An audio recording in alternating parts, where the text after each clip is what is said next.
Gotta talk fast. Gotta talk fast. Gotta talk faster, faster, faster. Gotta talk fast.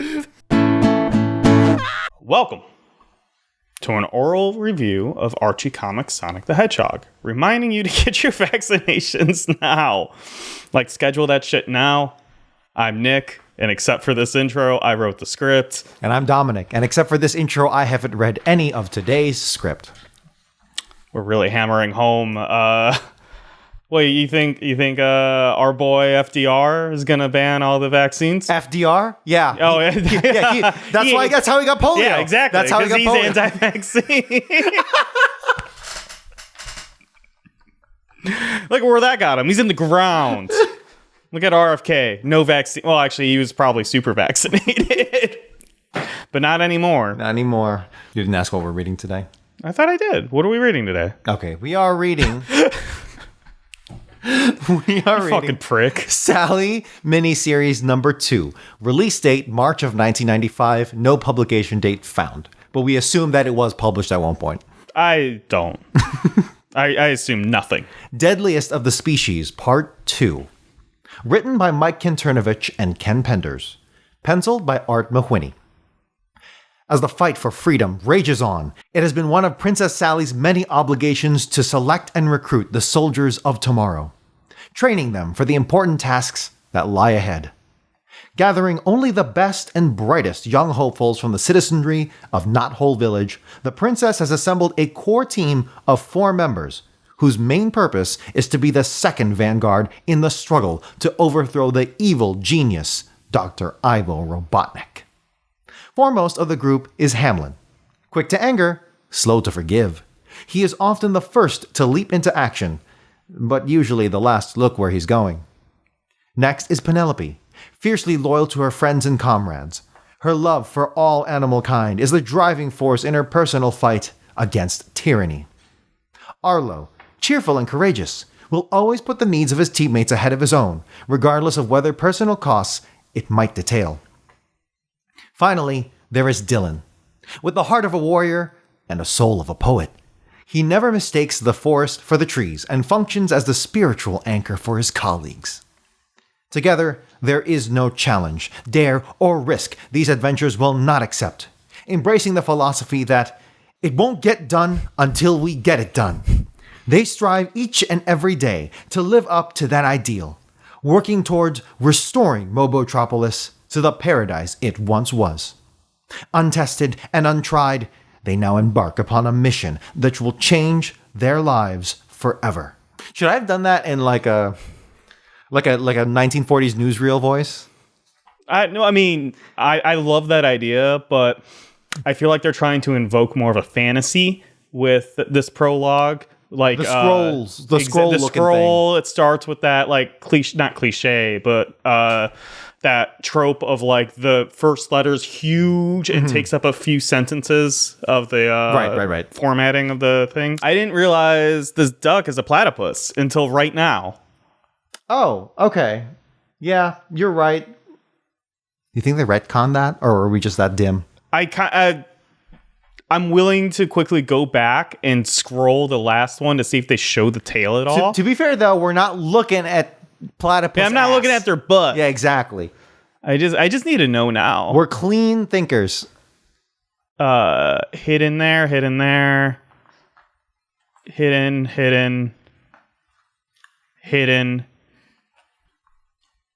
They're high up. One shot so far. Let me keep on going.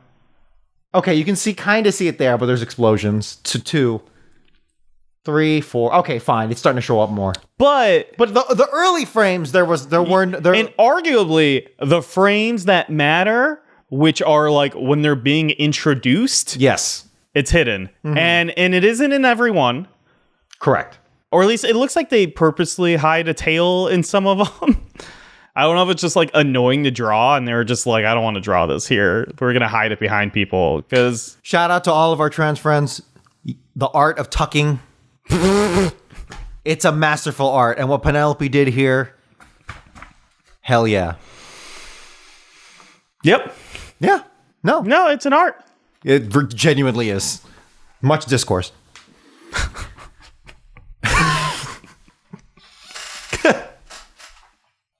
From the journals of Princess Sally Eggcorn.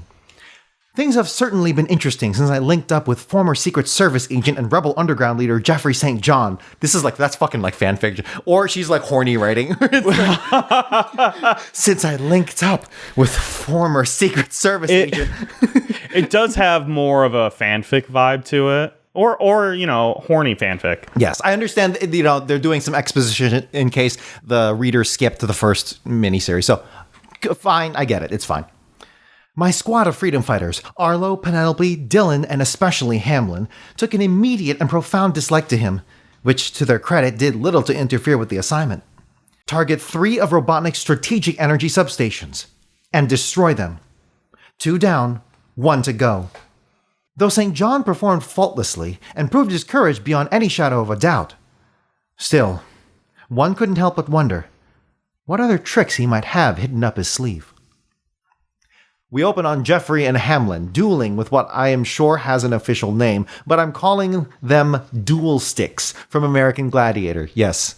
Kind of like the Q-tips. Yeah. Oh, Q-tip is such a better way to describe them. But that's still not what they're called. But. No, but like that provokes an imagery that I think people can instantly be like, oh, duh. Yeah, Q-tips. And they're doing the thing. Which are not good for you, by the way. Don't use Q-tips. I've always hated Q-tips. Yeah. I've never stuck them in my ear. A reference point that I'm sure all of our youngest viewers will understand. Yes. The dual stick can be described as a stick in the middle with hard foam pieces to absorb the hit when you strike your opponent. Hamlin and Jeffrey are going at it, full force. A fact that can be recognized by the mere fact that they are not wearing helmets. Enjoy your CTE, losers. The duel progresses, but Jeffrey decides to play dirty. He slams his dual stick on Hamlin's foot. Hoof. And Hamlin winces in pain. Then Jeffrey uppercuts Hamlin with the dual stick, sending him flying. The stick goes flying and Sally catches it midair, and then jump kicks Jeffrey to the ground. Let's get one thing straight, Jeffrey. So long as you're part of my unit, you'll play by my rules. We fight together as a team against Robotnik, not against each other. Is that understood? Sally holds out her hand, and Jeffrey accepts. We cut to Sally kneeling down in front of a map with the... Did you have something to say? No. Well, since you broke it, I don't... That's not how pig's feet look like. Like they should be like more hoof-like. Look it up. I just that's what I was doing while you were. I don't know how you stomp on that. You know, I think they gave him a foot specifically so that he could be stomped on. Sure. That's all. I don't even think I was going to bring it up in the podcast or anything. That was just for me. Got it. Okay. I was just like, does this even make sense? But now everyone knows where my brain is at while you're reading these. We cut to Sally kneeling down in front of a map, with the junior freedom fighters surrounding her and the map. We see a map of the substation, sitting inside an atoll, which is a ring-like island that encloses a lagoon. Since it's surrounded by water, conventional attacks are out of the question. Penelope asks, what can we do? Sally responds by saying that we need to think unconventionally as she looks off to come cliffs overlooking the atoll. What'd I say? Come instead of some. Get your mind out of the gutter. You know me. I'm a cum gutter.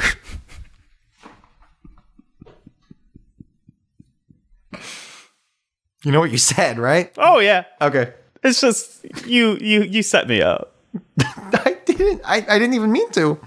I've been working out. I got some gutters. 6-pack. You know, because that's where the cum sits. How young are our listeners? We should cut this.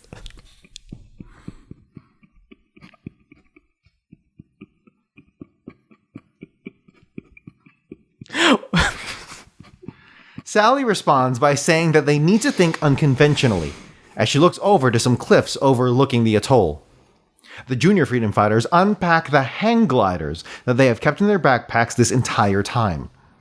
They build them and jump off the cliff. They work flawlessly.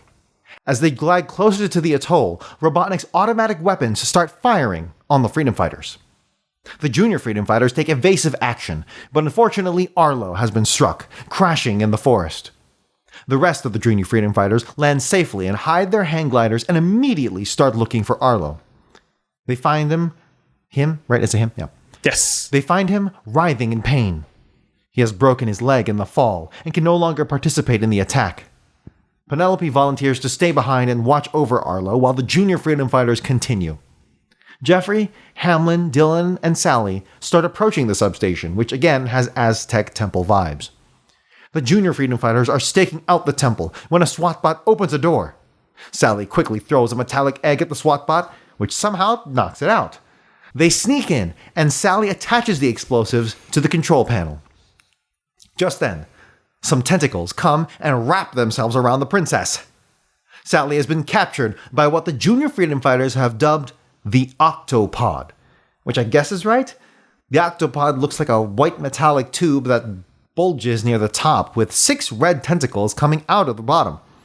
5 tentacles coming out of the right side of the tube and 5 tentacles coming out the left side. Bug eyes and a Robotnik mouth with a tongue. I hate to say it, but this robot looks phallic in nature and has wrapped its tentacles around Sally. So it's the bulge that like makes it phallic. Like it's supposed, like if they're going for an octopus, That's the best shot we'll have of it. Yes, if they're going for an octopus, being an octopus. well, like don't add a don't make body. it so thin, Yes. or something. No, the problem is that it's the body. Yeah, There's no body on an octopus. this was I feel like this was very deliberate. You think? I mean, animators are known to be extremely horny I throughout all time. yes, but I'm just saying, if they're going for an octopus, they specifically went like in a really weird direction with it. And I think they put the face on how they did to distract the fact that it looked pretty penis-like. Yeah, I mean, it looks like an aberration of nature. That's without a doubt. And it's like, again, it looks like... It looks like what? It looks like... No. It looks like Robotnik was like, yeah, I'm going to make an octopus. Do you think he was trying to improve the penis? And put a bunch of tentacles on it? I was going to say that he started with an octopus and then improv from there, but you're implying he started with a dick. Yeah. And he's like, I've been getting a lot of anime from overseas, and it's this is the good stuff. Why are you Batman? I don't know. I was trying to like weird, creepy gooner. So Batman. Yeah. It came out as Batman. I like guy on street being like, hey, you want some anime? This is good stuff. And he like opens up his trench coat and it's a bunch of tentacle hentai. Yeah. That's what it feels like right now. And then instantly wraps up Sally and tentacles. I know what's happening here. I've seen enough hentai in my time. I've been to Hentai Island. The Octopod grabs Hamlin and Dylan, wrapped and having the life squeezed out of them. Jeffrey runs into action, sliding underneath the phallic beast, and plants an explosive on the bottom. Then continues running, but acts like he did nothing. Instead, Sally pulls out a red spray can and sprays the Octopod in the eyes. It screams in pain. I know what you're thinking. Why would the robot feel pain? I will let this slide. I truly believe that Robotnik would program pain into these robots so that they can feel pain. After all, if you can't feel pain, what do you fear? Yeah. While the Octopod is writhing in pain, he drops the junior freedom fighters. They all run out of the building, and the explosive device that Jeffrey planted on the Octopod explodes, destroying the facility. The junior freedom fighters have escaped, unharmed, and run to where Penelope and Arlo are supposed to be. To their surprise, they have disappeared. They have found their footprints, but have vanished into thin air. Hamlin is about to start searching for them, but Sally insists that either they've been taken away or left of their own free will, and that in either scenario they are not going to be useful. Sally and team take the hang gliders and leave the atoll, hoping that Arlo and Penelope are safe and back at the camp. But they sit around for hours. Sadly, they are nowhere to be found. They camp out for the night, hoping they will show up in the middle of the night. Shortly before dawn, Jeffrey gets up again in the middle of the night and puts a sleepy Sally over his shoulder. Sally still passed out, Jeffrey walks into the night. He opens a portal again and enters the door to the Aztec temple again. He carries Sally down the dark, winding staircase and enters the lab again with the sleeping Sally. Why are there so many agains? Is this a bit? I just want to reiterate that he's done this before. Oh, okay. But again, with this time with Sally. Got it. Another Sally. Yeah. There is a second empty cryogenic chamber that Jeffrey lays Sally in and closes her in. Jeffrey walks up to a computer in the lab and starts communicating with someone. Operation Infiltration is a total success. I've earned their trust and the exchange has been made. Excellent. Deliver the goods at your earliest convenience. You have done well, my double agent, and our cause shall reap the benefits, full benefits, of your treachery. They end the transmission. The second cryogenic chamber opens. The second Sally wakes up, asking for a report. Jeffrey responds by saying that everything is going according to plan and no one suspects a thing. The next morning, Sally, Hamlin, and Dylan wake up and go to the outskirts of Robotropolis. They are standing on a cliff, overlooking the city. If Roto's calculations are correct, the destruction of those 3 substations should have collapsed the city's defense systems at these coordinates. Robotnik would never expect a daring daylight raid on Robotropolis. Any final questions? Oh, you thought I was going to get away with it, huh? I purposely, I realized he didn't say anything, and towards the end, I was like, we need at least one. One, okay. Yeah, but what happened to the British fuck? I wouldn't worry too much about him. He's probably taking care of a few last-minute details. We cut to Jeffrey taking the second cryogenic tube with Sally in it into Robotnik's lair. Splendid. You are indeed a man of your word, St. John. I admire that in a traitor. With my Princess Sally robot duplicate in place, the freedom fighters can't help but be led into my trap. And then, once the true Princess Sally has been roboticized, the rebellion will fall before the master plan of Dr. Ivo Robotnik. What's going on? What happened to Arlo and Penelope? What's going on? What happened to Arlo and Penelope? Whose side is Jeffrey St. John on? What's Dr. Robotnik's evil plan? The answer to all these questions and more can be found in the awesome conclusion on sale next month. End of part 2.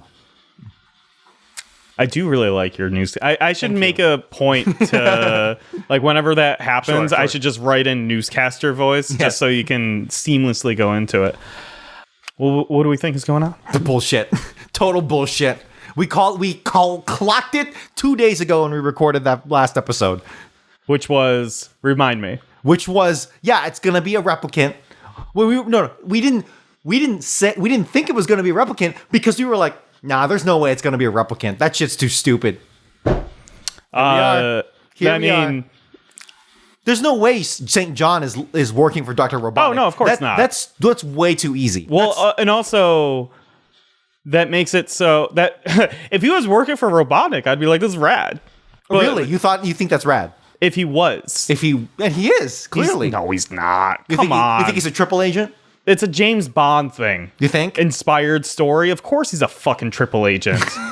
This is going to be so annoying because it's honestly, that's even worse. I don't like it. Yeah. No, because it's going to be a thing where, like, it's going to... Oh, my God. I'm going to be so angry. I already know it. Mm-hmm. It's going to be a thing where they're going to be like, we anticipated all of this... And it's gonna make no sense. Yeah. And when you look back and analyze the comic, you're gonna be like, why did they do any of this? Because none of this is gonna make sense the moment you start dissecting it. Mm-hmm. I already know this. I know this in my heart that I'm gonna be flipping tables. And then I'm upset because I kind of like the idea of it being a parallel universe where, like, he needed. I don't like that. I like it more than what's about to happen. Okay. Not. I mean, okay. For the record, I could be wrong. It's just, of course, that goes without saying. I'm just saying that I'm like weighing shit here, right? Mm-hmm. I'm weighing piles of shit. I would prefer the triple agent thing over the sci-fi multi-dimensional shit, right? Like I said, I'm so sick of parallel universe, and even as a kid, right, way back when, I was still like, oh, it's such a cheap ass thing, right? Like maybe like Futurama can get away with it because that's literally the whole point of the show is sci-fi. Well, if they did something interesting with the parallel universe, sure, I would be fine with it. It's just I don't think they ever will. No, but if they did something interesting where like, there's a parallel universe with no Sonic, and Robotnik has won, and like him and Sally are like the true like leaders Jeffrey of St. this John and Sally. Yeah. Are like the true leaders of the rebellion, and then we get to see a world without Sonic and how much worse it actually is. Yeah. That would be interesting. Showcasing, hey, you're doing something interesting with the parallel world instead of just being like, hey, this is okay. I was going to use Riverboat Sonic as an example, but I would love to see that world. I would love to see Cowboy Sonic, but that's because I'm an idiot. If I wasn't an idiot, this is what I want a parallel universe to be, is to showcase Christmas Carol it, if you will. Sure. Hey, this is a world without you. This is it. And if it was Jeffrey St. John or whatever the fuck his name is, and it's Sally. Not a Christmas Carol. It is a Wonderful Life. Wonderful It's a Life. Wonderful Life. Thank you. Yes. I know what you're talking about now. And they went and had like arguably like a worse rebellion because Robotnik would like control that much more. Because like it feels like as we go on that maybe Robotnik doesn't control the world, but he controls the continent. Right. I don't know if that's true or not. So like if it was our world, he would control like everything except North America. Sure. Something like that. Or he just has New Zealand. He just has New Zealand? Yeah. That'd be so funny. I know. I actually kind of want that. And they haven't circumnavigated the globe. Yeah. So it's just, yeah. Yes. I think that's a fantastic idea. So that's actually Attack on Titan. Is it? Yeah, in a way where it's like, yeah, like the world has ended except for our city, and our continent is just this. That's out the whole world. And then in later seasons, I haven't seen all of it. In later seasons, they find out, oh no, we're like an eighth of the world, and there's whole other countries and nations still existing. Are they all full of giant people or little people? No, I don't know. Or are they even little people and then middle people and big people? Sure. I'm just asking the questions. I don't know. I haven't watched Attack on Titan, and I probably never will. I only watched what was on like Netflix, however many years ago. Now, if the giant people got into giant mechs, maybe I would watch Attack on Titan. But from what I saw, that was not happening.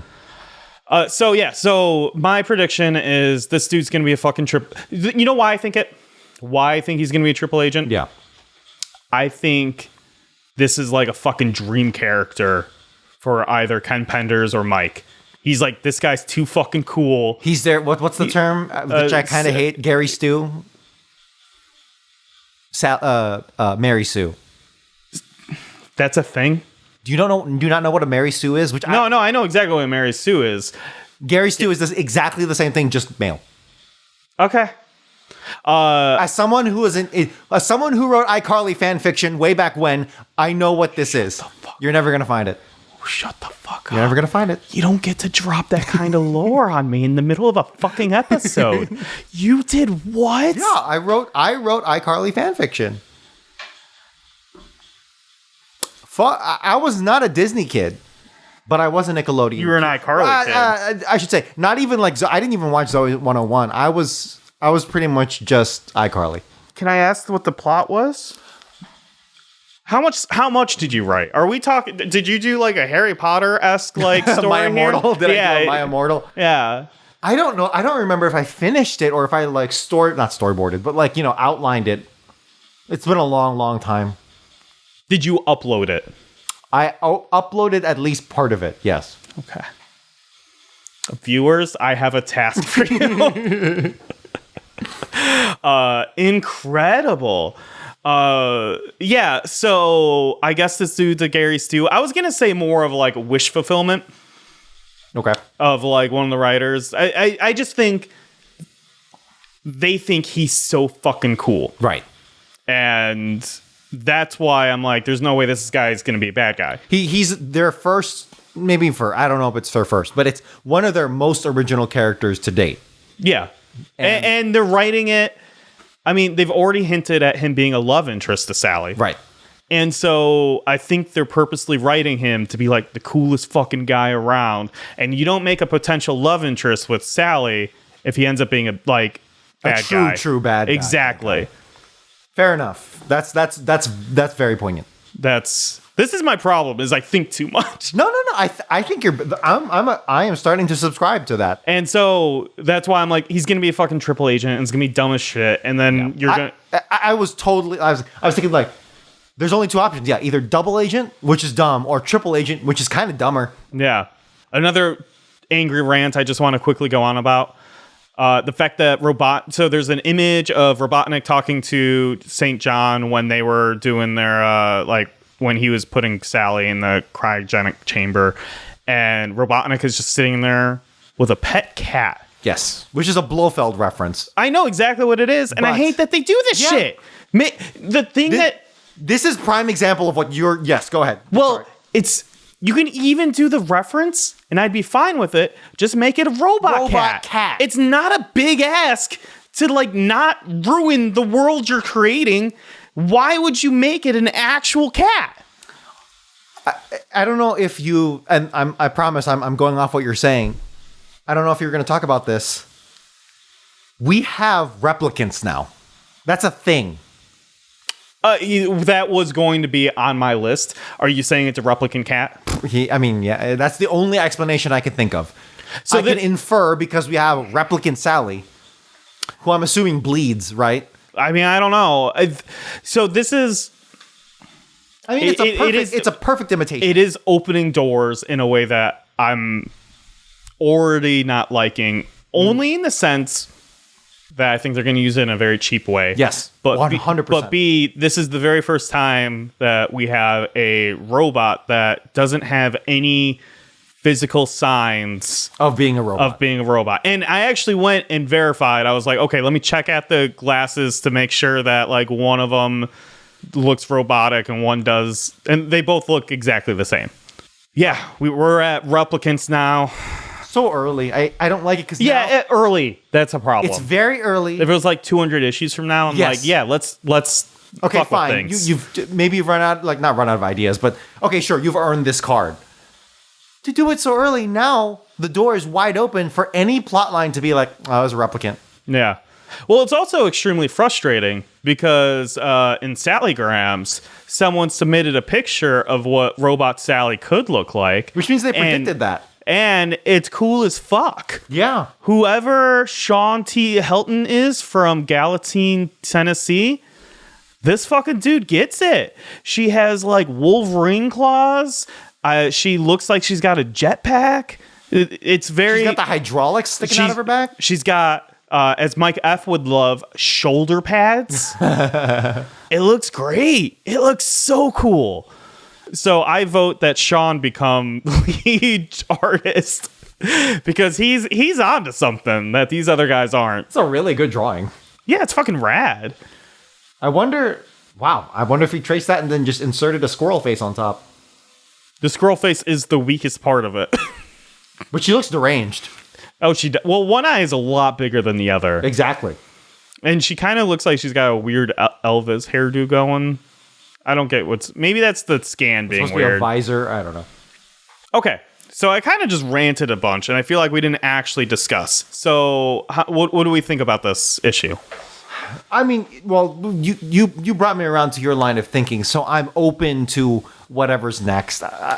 But overall, yeah, them trying to do the classic espionage. Do we trust him? Do we not? In this way. Now I'm backtracking. Yeah. I don't know. I really don't know what to think until we read the third one. So you may like this, you may not. It's dependent on the next issue. It's the execution of the thing, and if they do it very well, I can go back here and be like, okay, they had me going for a while. Mm-hmm. Do you think the use of Atoll was forced? It does sound like in the writer's room they had like an argument over what an atoll was. Yes, it really did. Where it was just like, this is a fucking atoll. I'm putting it in. And it's like, it's an island. Just call it an island. Everyone knows what an island is. It had no bearing on this. Yep. Like if they had made like, oh, okay, we're on this side of the atoll and now we have to like swim to the other. Like there's a geographic they were setting it up. They were setting it up. No, they didn't do any of that. Nope. Very funny though. I also love like it seems like flying into the atoll wasn't the plan, and they just always had these hang gliders with them, which I thought was very funny. I do appreciate how as soon as we got into the real action after the recap, it's just Hamlin and Jeffrey going at it. Like they really laid into that shit. I agree. I really love that they just hate each other. Yeah. I feel like everyone should hate him. Jeffrey, I mean, or is it Geoffrey? It's Jeffrey. It's Jeffrey. Okay. They just spell it like a... Think about it. Think about how that sounds. Jeffrey St. John. That's a great name. Geoffrey St. John. Geoffrey St. John. Yeah. Jean. Geoffrey. I think it's Geoffrey. Geoffrey St. John. That'd be better. It weirdly annoyed me that the pig feet is like weird. They have like the pig has actual feet. I mean, they acknowledge that. Yeah. But in our line of work, you either stay on your toes or you get knocked off your feet. Or hooves in this case. But they're not hooves, they're feet. I mean... That's a foot! You're grasping at straws here, buddy. I stand by my critique. Jeffrey, racist? Oh, yeah. No, for the record, none of them go into him being a skunk. But he goes into Hamlin being a pig. In the last issue, they call him Stripes. Sure, but that's it. And in this issue, they call him Stripes. Okay, maybe that, who knows, over thousands of years of societal development, Stripes could be a slur. But it doesn't feel as bad as what he's doing. Like saying I'm going to make bacon out of you? Yeah. Yeah, that feels a lot worse. What do we think happened to Dylan and Arlo? Penelope and Arlo. Yes, that's what I meant to say. They were replicants this whole time. And the real Penelope and Arlo have been captured. I would actually kind of super love it if they went in that direction of like they were always replicants spying. Yeah. I know they won't. Everyone was a replicant. Actually, except for Jeffrey. It's actually replicants 2 and 3. There was none of the original junior freedom fighters or Sally were present. This is all a mindfuck for Jeffrey St. John. I would. If this is like a quadruple or like quintuple. This is getting betrayal, like into like Inception level of bullshit. Yeah. I'm into it. Yeah. I would actually respect the shit out of this. If it was if this winds up double or triple cross, If it's like quadruple quintuple cross. Yeah. No, now because now you're changing the game. We're talking like Jeffrey has always been what he says he is, which is a King Acorn Secret Service or whatever. Right? Yeah. And this whole time, it was just Eggman. Sorry. It was just Robotnik. Yeah, seriously. It was Robotnik trying to flush him out and mess with him and maybe like lead him to the other members of the Secret Service. Yeah, they'd be cool. Because if you think about it, other than Sonic, Secret Service sounds like a threat right now. Yes, you're 1,000% right. I think other than Sonic and Buns' raw strength, but even Buns doesn't seem to. Well, no, she was pretty skilled at fighting a lot of SWAT bots. But other than Sonic and Buns, so far Jeffrey is like the third most powerful freedom fighter right now. Oh, 1,000% agree. Mm-hmm. How'd you like the fact that Sally just shot a robot egg at this dude and like knocked him out? Go to the next panel. No. Okay, yeah, it just knocks him out. It just knocks him out. I was like, what the fuck is this? At least. Is there smoke? Is that smoke? I don't fucking. Yeah, I guess. Do you think it's a smoke grenade that knocked him out? I think that's smoke coming out of the robot. Doesn't look like it. It looks like in the background. I mean. No, you're right, though. It just looks like a human that got knocked out. Yeah. It doesn't make any sense. Like, at least with the yolk thing that they were doing in the last issue. So the eggs, they were like breaking on its like visor so they can't see or anything. I would accept whatever this egg is that they shot, just knocked them out. Looks like a Battlestar Galactica extra showed up to set and then just immediately got clocked. Yeah. Yes. I feel like we didn't talk enough about the phallic beast. No, we did. We did. Good. Do you agree, or am I reaching? I can see it, but to say it's intentional, I think is maybe not. It's the bulge at the top. I think it's subconscious. You think that dude's just thinking about dick all the time? Yeah, honestly. What, you're not? It looks like no other animal on Earth. That's the other thing that gets me is, and they just kind of picked and choose. So it's got like spider eyes or like fly eyes. Yes. It's got a mohawk, which I failed to mention, which doesn't make sense. Yeah, which gives it like, I guess, a chicken appearance. Or maybe the slit to the head of the penis. Yeah. I don't think I'm reaching. You're not letting up on that dick. No, I never. I'm going to pound on that dick all night. Yeah. Look, you already called yourself a cum gutter, so... Yeah, honestly, this one was way more PG. You started off way up here, and now everything else is like nothing compares. Yeah. Let me say, though, we've talked about the Animatrix before. I forget what context, but if you notice during the climactic battle scene, where it's the humans versus the robots in this massive World War I style fight, if you notice at the beginning of that fight, it's the robots are more traditional, what we think of what a robot may look like. More like a swap bot or even like mechanical clanker 1950s robot with 4 appendages to mimic what a human looks like.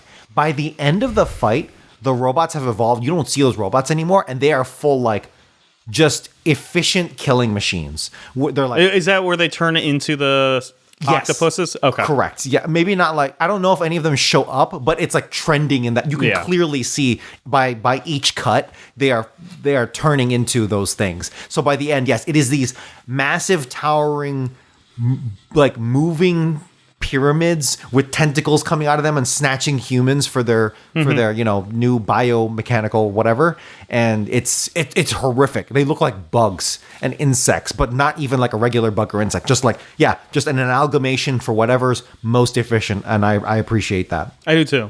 I feel like it's like a thrown away line, but I like the fact that they're like, why do they look like robot like octopus or whatever, and they're like, it's like the most efficient living organism in existence. Yeah, and really they is. just like went and they evolved naturally too, and being a robot, they evolved in the like most efficient way, and it was the octopus. Like, I just thought that was a really cool feat.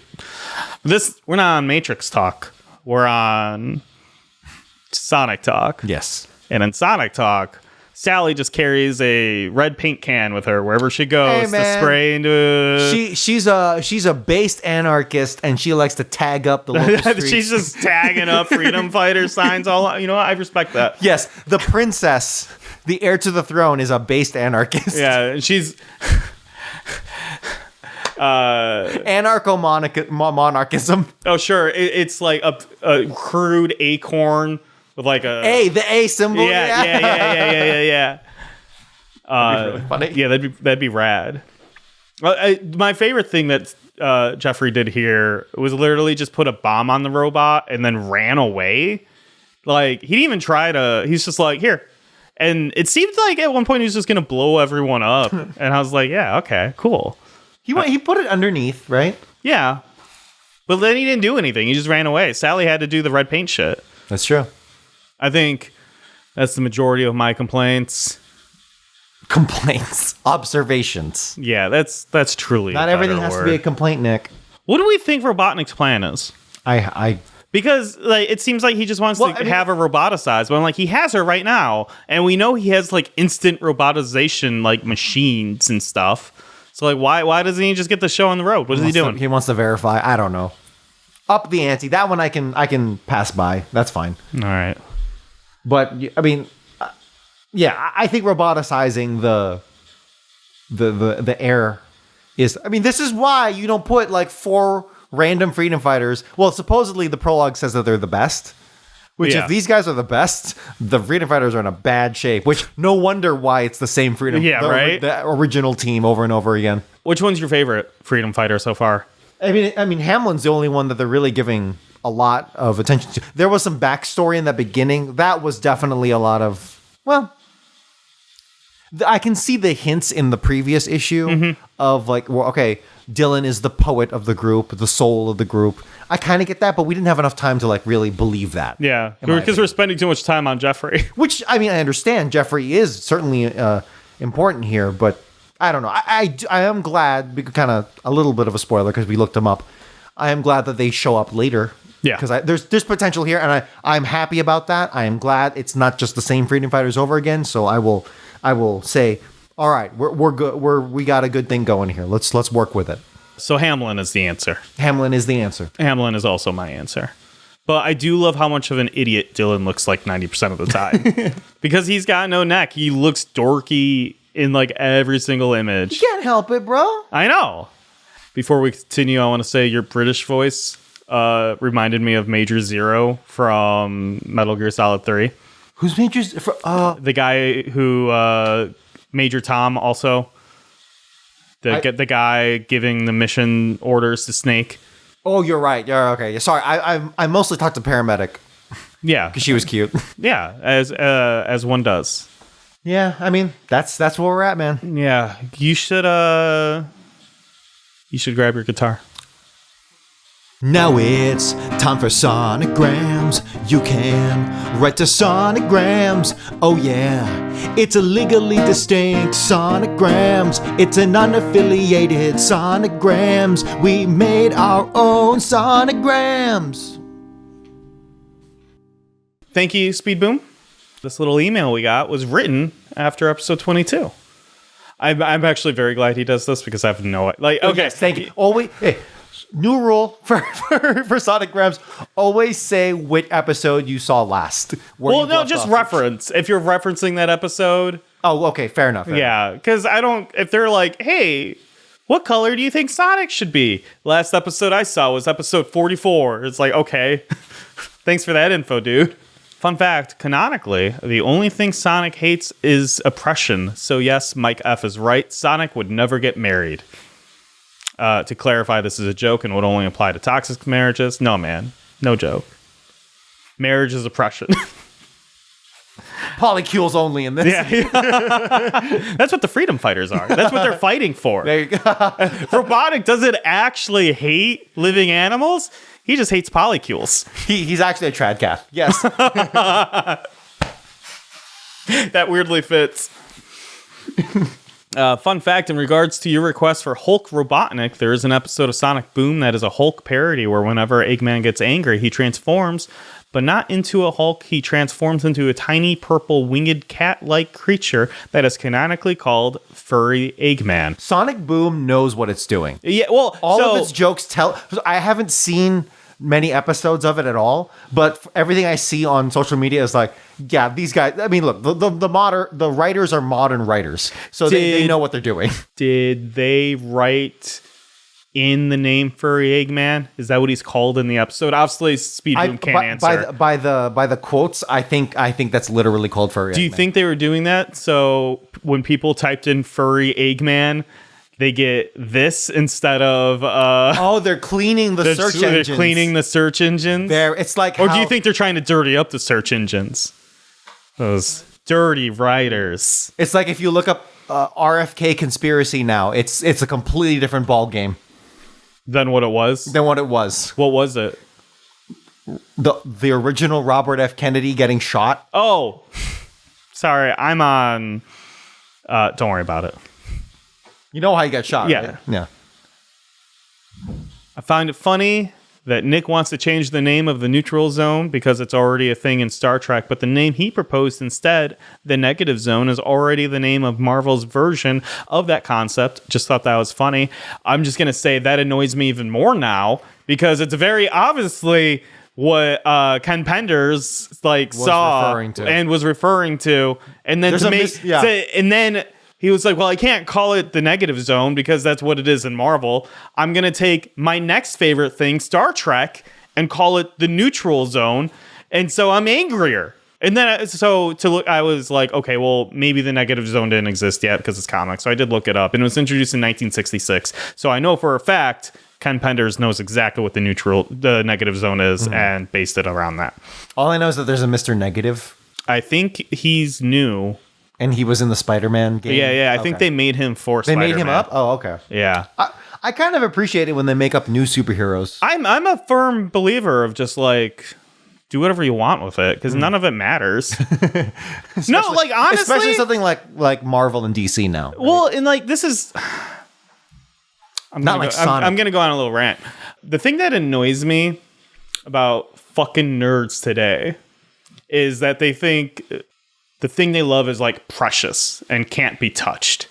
The core of the character has to be this. Yeah, and I'm like, no, like the fun thing about having something like Batman or Spider-Man or something like that, and like even though it's the thing I hate about it, which is like it's infinite and will never end, the fun thing you get out of it is like you can play with those characters in really different ways, and everyone kind of knows the basis of the characters. So if you decide to play with them, it's not like everyone kind of already has a core idea of what it's supposed to be, and you can change it in whatever way you want, right? Like Captain America is always supposed to be a good guy. What if he wasn't? Well, I mean, that's what like Superman Red Sun is, right? Stuff like that. And like a good example of like, hey, let people try to play with it and see what they can come up with. Because maybe they might like create something that adds to the character where they're like, we should keep this and bring in like the main line, which like the Batman the Animated Series, like until Mr. Freeze was a nothing character until Batman the Animated Series, and then they created that tragic backstory, which is now his main backstory. And it's because they were like, well, let's do something fun here. Let's like try something. And like, and if anyone ever says, oh, why would you ever deviate from the Mr. Freeze tragic backstory? Well, there you go, because it's already been deviated from, right? Yeah. And so this is secretly a rant about why I think Amazing Spider-Man is fantastic. The movie, something that always annoyed the shit out of me on criticisms on it on the internet was everyone's always like, yeah, Amazing Spider-Man, he was the best Spider-Man, but a lame Peter Parker. And I'm like, no, he's just a different like rendition of Peter Parker. Everyone's like, he's not nerdy enough, but like, all they're thinking about is like the original Spider-Man from the Tobey Maguire, which like, yeah, he was pretty fucking nerdy. But if you read the comics, Spider-Man's cool as shit. Like, and I feel like that's like the criticisms I kept on seeing like aped online like made no fucking sense to me, because I'm like, when you read the comics, Spider-Man's getting laid left and right from like everyone. Yeah, everyone like likes him. The thing that like, except for like Flash, and even Flash ends up liking him if you read enough comics. Flash Thompson. Yeah. Okay. I mean, he becomes Venom at one point and becomes a space cop, which is pretty fucking cool. I really want to read those. One of these days I will. See, I do like comics. I just don't like a lot of comics. You don't like what society has done to them. Yeah. Well, and then I feel like I don't like what capitalism has done to them. That's true. The capitalism won't let anyone die. But so like that was always a criticism, was like he was a great Spider-Man, but like a horrible Peter Parker. But I'm like, no, like the things that Peter Parker is like core to the character still was there, which is like he was kind of a loner, didn't fit in. How can I, and like struggled with like, what does it mean to be like a hero? Right. And I think Amazing Spider-Man 1 and 2, it has faults, don't get me wrong, but is by far the most interesting Spider-Man movies of them all, and really, really fun watches. And I'm a firm believer of watching them back to back because I feel like they tell one whole complete story. The pacing in Amazing Spider-Man 2 is a little rough. I admit that. Dude, I'm not a video essay guy, but if you had to, I could and would make a video essay on Amazing Spider-Man.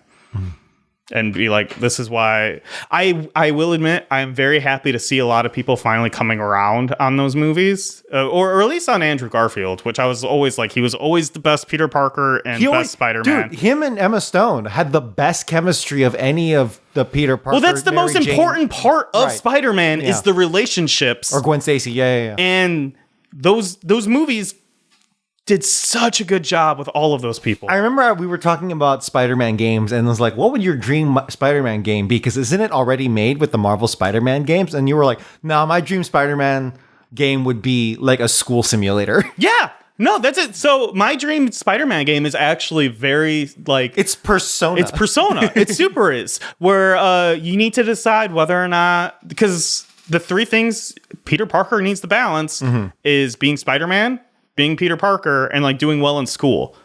And That's so a tough ask. yeah, and so I would want a game where like, I mean, it plays like the new Spider-Man games or whatever. Like the gameplay on those games are fine and whatnot. Just take that, but you gotta like sit down and like, are you going to study today? Are you going to go to school? So it's like half Spider-Man, half bully. Yeah, kind of. Or and you go to school and then it's like, oh, there's a fight going on. Do you want to step up and like break it up? Because people might suspect that you're being like too heroic and maybe you're Spider-Man or something. And you got to take punches. Yeah, you got to learn how to take punches and stuff. Which I mean, yeah.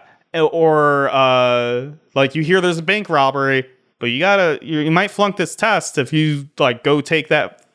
Take care of I want the juggle. It's end of the semester. This is gonna make or break your this is 50% of your grade. Yeah. But also the shocker is gonna like blow these people up. Yeah. If it was in your hands, you would simulate an actual school curriculum. And people actually need to learn trig. Yeah. Like they have to answer these actual questions. Yeah. And I won't do that fucking bullshit Persona does where you can look like, hey, see what other people wrote down as the answer. I'm like, no, look it up yourself. And I'm going to learn enough math so it changes each time. So you can't find a guide online that gives you the right answers. You have to fucking learn trig if you're going to play the Spider-Man game. Dude, speedrunners? they're math geniuses. Yeah. Anyway, suddenly, knowledge about the French Revolution shot way up after the release of Nick's game. Yeah. So that Grammar Online has taken off after the release of Nick's game. So I mean, that game would fail obviously, and I'm a sicko. Yeah, because you're an artist at heart. Yeah, but that is truly the game I'd want as a game, for a Spider-Man game specifically, where you need to like decide who you're going to be. Right. Sorry, we're in the middle of an email. That's all right. Really excited to hear some. We'll be getting some Let's Play content from you. That's awesome. It's just going to be a lot of rants like I just did, but with Sonic jumping in the background. Yeah. Those are almost done, right? I need to go. Yes, they are. I just need to export them and stuff. Okay. So before the end of the year. On the Michael Jackson debacle. Ooh, debacle. I won't get into stuff with him and Sonic 3's music too much, but funnily enough, one of the reasons they were able to get him is because he was already a fan of the games. And actually, he was already influenced in the series before he got involved with it directly. You ever wonder how they made the design for Sonic's shoes? Well, they took two inspirations, Santa Claus and the shoes Michael Jackson wore on the album, the cover Bad. Can you look up Bad? Yeah. That needs to happen. 1 second. We're going to fact check you live, Speed Boom. I feel like Bad didn't show his shoes. No, Bad cover. I hate autofill so fucking much.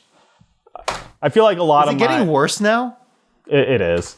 No. What are you talking about? Bad cover? Well, that's the words Michael Jackson need to come next.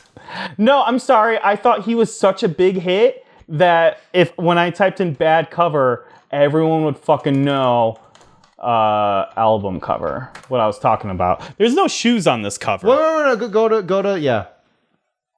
You're right. I agree with you, which is what I thought. I don't know if you're right on this one. Maybe shadow shoes or rouges. No, I can see it. Imagine they were red, like Santa.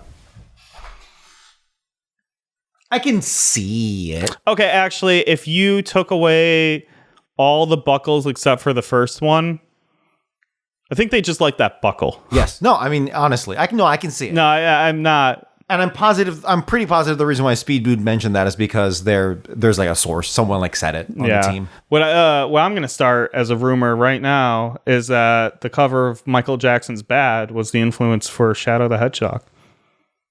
I'm actually, I mean, this is giving emo. If you didn't associate this with Michael Jackson immediately. Early emo? Yeah. This is like the beginnings of... Well, I mean, this is late 80s. Punk. I mean, there's punk in 80s. There's punk, and there's the goth scene is taking off. Oh, that's true.